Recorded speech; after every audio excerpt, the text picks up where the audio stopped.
আরে বাবা, চেষ্টা তো আর কম করতেছি না। তোমার ফুফা, তোমার জ্যাডা, আমি, এই তিনটা মানুষ হাজার হাজার বাড়িতে গেছি, শয় শয় পাত্রী দেখছি, কিন্তু কেউ তোমার পছন্দ করে না। তোমার থোবরাটা যে এত সুন্দর, মানে কি কমো, চা খাইতে বইয়া যদি তোমার ফটোটা পাত্রীপক্ষরে দেখায়, তাহলে চাটা রাইখা আমার করে উঠায় দেয়। এত অপমান হওয়া লাগে আমার। তারপরেও কি করছি, চেষ্টা তো করতেছি, 500 1000 প্রত্যেক দিন পাত্রী দেখতে যাই দিতেছি, কোনো কিছুতে কাজ হইতেছে না। তারপরেও বড় কষ্ট মষ্ট করে একটা পাত্রী মানছে। সেই পাত্রীর আবার একটু সমস্যা আছে। সমস্যাটা হলো, ওই পাত্রীর জামাই আবার থাকতো বিদেশে। তো ও বিদেশে থাকার পরে ওই মাইয়াই আবার বাড়িতে একটু লটর পটর করছে, সেই স্বামী আবার তালাক দিয়ে দিছে। তো 4-5 বছরের 2টা বাচ্চা কাচ্চা আছে। হ্যাঁ রে, বহুত কষ্ট করে, তাও তোমার ফটো দেখে মানতে চায় না। তারপরে তাও মানাইছি।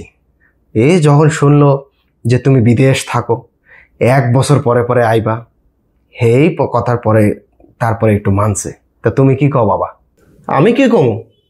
তোমার যেটা ভালো মনে হয় সেটাই করো।